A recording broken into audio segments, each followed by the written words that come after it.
prestigious POW conference in Washington, D.C. And I'm here with MamHarr Gaye, who is the program manager for Safe Hands for Girls.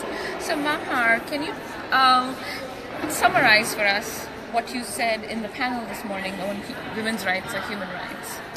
So for the panel, I talked about how Safe Hands for Girls work and ending FGM is a human rights issue. So FGM is one of the biggest human rights violations against young women, especially young children. So it's also child abuse. So talking about how what we're doing and the work we're doing falls under some of the requirements for CEDAW and how we work towards achieving those goals and how we work towards supporting women not only to make sure they have those basic rights that they need, but also working with men to make sure that they support women and kind of the gatekeepers who support FGM to make sure that we change their mindsets. We talked about working on a state level as well as a local level.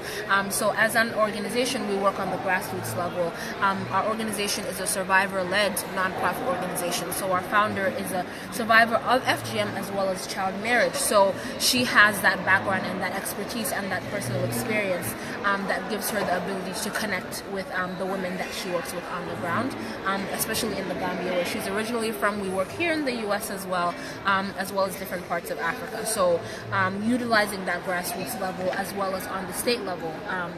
We work on making sure that countries, local governments are upholding these human rights.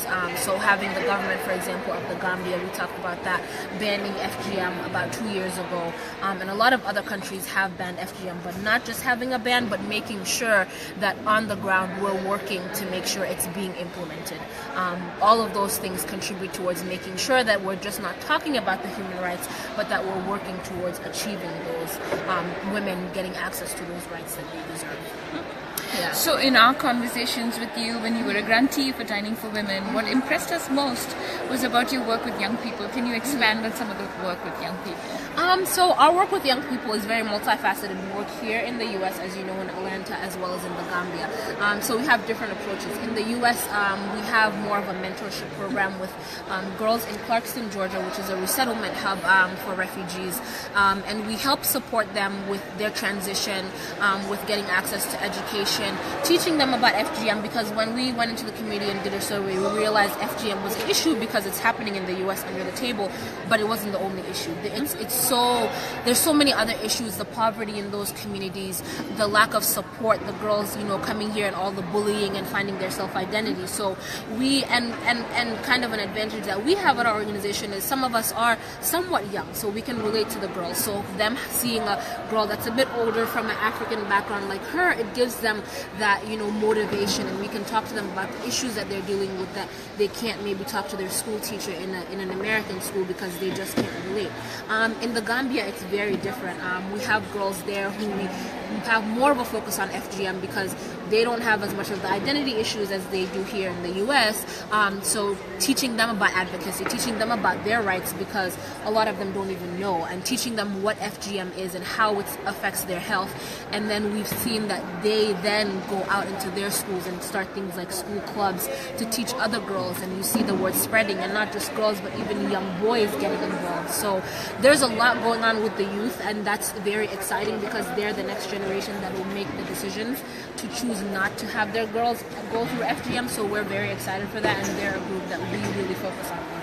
Absolutely. Yeah. So in both communities, you are working on cultural issues, you're working on taboo subjects, you're working on attitude change. So you have a message that is multifaceted for different generations, different stakeholders. Yes, definitely, because again, we have to work with so many different groups to make sure that we're reaching all of those points. We can't just focus on girls because they're not the ones making the decision. We need to focus on the dads because they're the ones who pay for the girls to get cut. We need to focus on the circumcisers, the women who do the cutting, because they're the ones who kind of uphold this system. We need to focus on the religious leaders because they're the ones who tell people that, hey, you have to do this because your religion requires it. So we have a very holistic and multifaceted approach, and I think that's what's really helped for our program to be successful, because we make sure to kind of reach all those different points and cater towards those different groups to make sure that we're not forgetting that these groups are influential. In order for there to be a change, we need to kind of incorporate all those different pieces.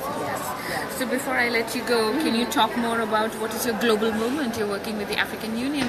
Please tell everybody what you are doing. So what we're working on in terms of the African Union is so in December we have a summit coming up. It's an international summit that will be happening in Dakar, Senegal, and we're hoping to get together different leaders from the AU, a lot of people working on FGM and child marriage and violence against women issues come together to get the support so that people, because a lot of times there's investments that need to come on a state level.